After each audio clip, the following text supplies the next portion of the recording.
Saya lanjutkan baca. Wa Anas radhiyallahu anhu anna Nabi sallallahu alaihi wasallam wa Abu Bakar wa Umar kanu yaftatihuna shalah bilhamdulillahi rabbil alamin.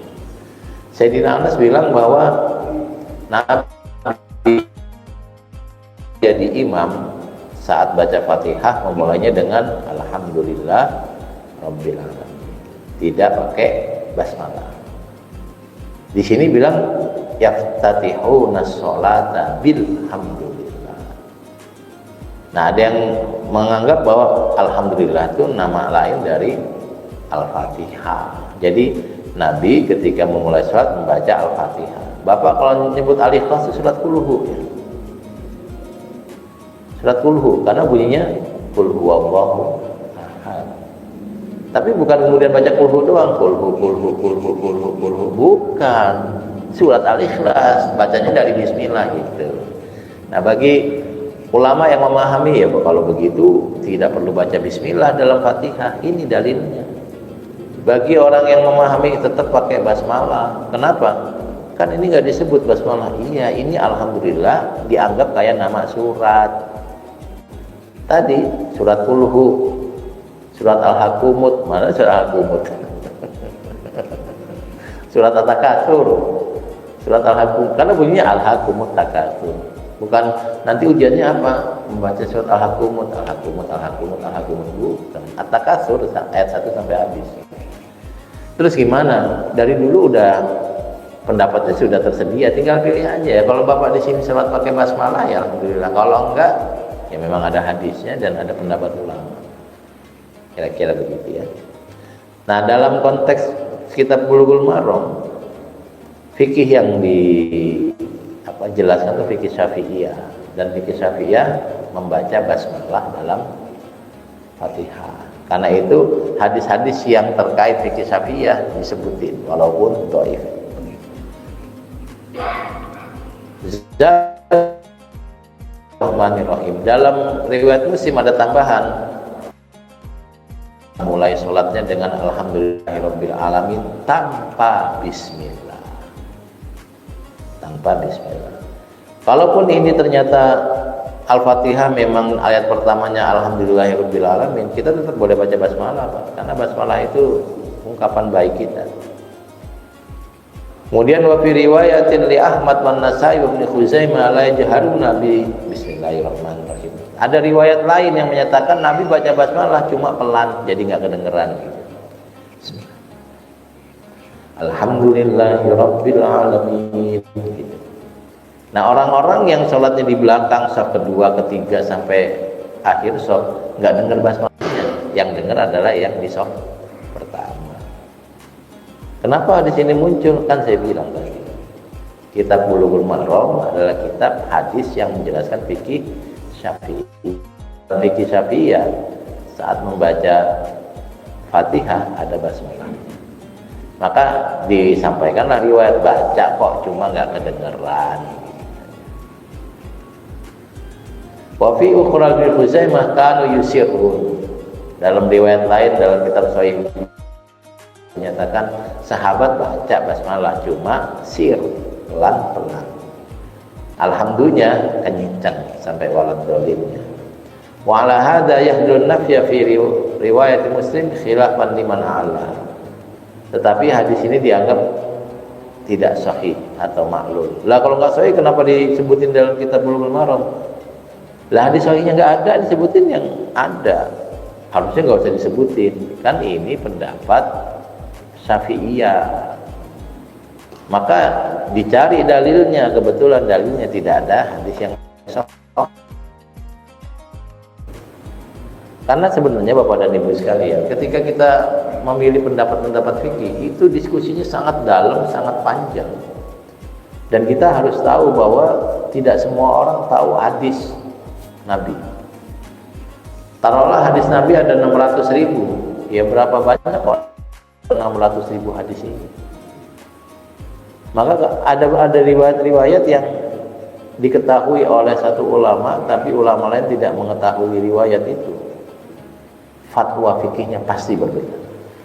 Lagi-lagi saya ulangi Pak, bahwa paradigma kita membaca fikih itu paradigma positif, asik, banyak pilihan.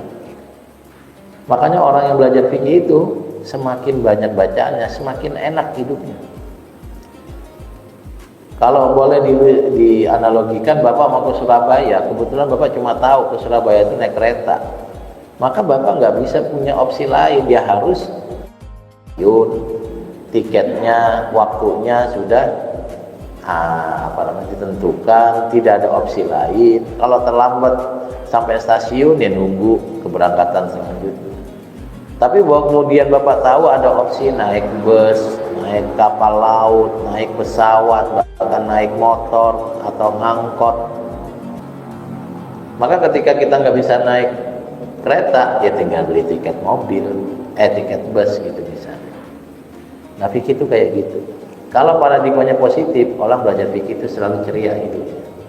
Tapi kalau paradigmanya tidak positif, dia akan ngurusin. Ulama sama ulama beda pendapat, emang nggak bisa kok disuruh sama. Nggak bisa. Nah kita yang mengikapinya dengan positif. Baik. Wa an Nu'aim al-Mujmir radhiyallahu anhu qala sallaitu wara Abi Hurairah fa qara'a bismillahirrahmanirrahim. Saya salat menjadi makmum, imamnya sahabat Abu Hurairah. Dan tiap kali baca Fatihah, beliau memulai dengan bismillahirrahmanirrahim. Tsumma qara'a bi ummil Qur'an. Kemudian melanjutkan alhamdulillah sampai waladhdallin. Qala amin. Nanti Bapak akan dapati ada juga ulama-ulama yang tidak membaca amin setelah baca basmalah. Fatihah. Jadi kalau nanti kita sholat menjadi makmum, mazhabnya mazhab yang seperti ini, ketika waladhdallin diam, karena kita nggak tahu amin itu pada nengok orang Pak. Cuma satu yang baca amin.